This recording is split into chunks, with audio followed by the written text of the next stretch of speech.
The role of family in society. Families are always related to the economy, the politics, the culture of the society. In herding societies, young people go out when they're 10 or 12 years old, and they hang out with the sheep or the goats, or whatever the herd is.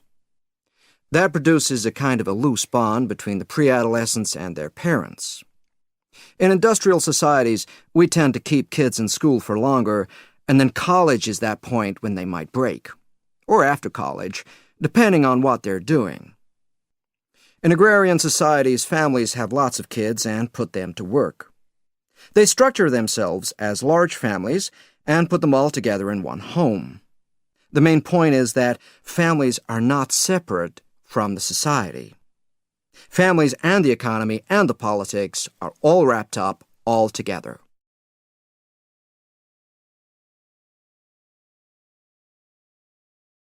The proportion of greenhouse gases has increased significantly since the Industrial Revolution. Humans began burning fossil fuels, particularly coal, in a big way to drive steam engines for industry and generate electricity. In addition to escalating coal use after the Industrial Revolution, there came the widespread use of another fossil fuel, petroleum for transport. At the beginning of the 20th century, annual global oil output was about 150 million barrels of oil.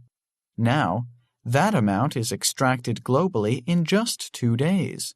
Fossil fuels are classed as non-renewable sources of energy, formed from decayed plants and animals over hundreds of millions of years. Burning fossil fuels releases billions of tons of carbon dioxide that has been locked away in the earth for millions of years. Humans are adding billions of tons of carbon dioxide to the atmosphere each year. And guess what? Carbon dioxide is a greenhouse gas. The rate at which the planet is warming is possibly the biggest challenge to ever face humanity. The impacts are likely to be devastating. We need to act decisively and act now. A single web page cannot fully answer the question of what global warming is. Following the links on this page will allow you to see how complex and serious the issue of global warming is. So, what is global warming? It is a disaster of our own making. A really good illustrative example of the point I want to make is the book Journey Cake Ho by Ruth Sawyer, based on a traditional folk tale. Teachers often read this aloud to their classes, showing the pictures to the children as they do so. They are, of course, using the words of Ruth Sawyer and presenting the story just as the artist has visualized it. But other teachers do it differently. Instead of reading, they tell the story from memory. This gives the children a much richer experience. They can freely use their own imaginations, visualizing the story, the characters, and the scenes in their mind's eye in any way they like. And this is much closer to the way in which folk tales were passed from generation to generation, orally, without any words or pictures to restrict the imagination.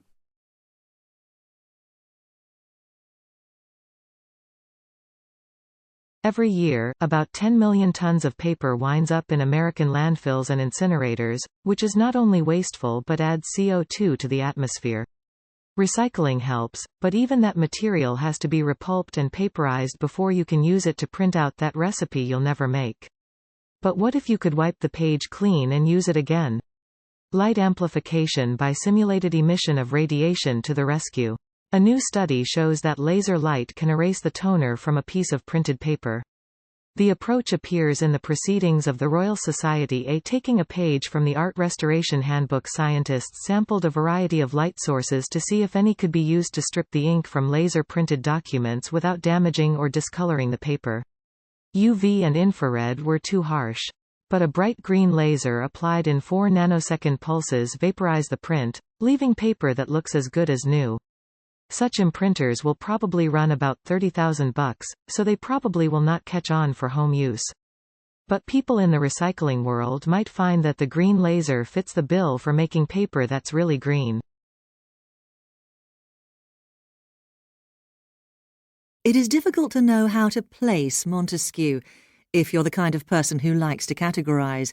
Historian, political philosopher, sociologist, jurist, or, if you think the Persian letters a novel, a novelist. He was all these things. Perhaps, as some have, he could be placed among that almost extinct species, the man of letters.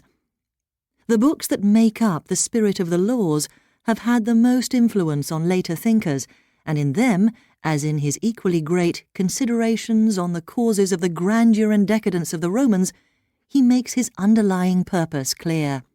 It is to make the random, apparently meaningless variety of events understandable. He wanted to find out what the historical truth was.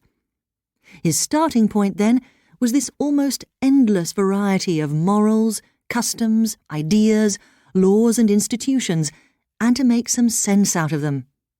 He believed it was not chance that ruled the world, and that beyond the chaos of accidents, there must be underlying causes that account for the apparent madness of things.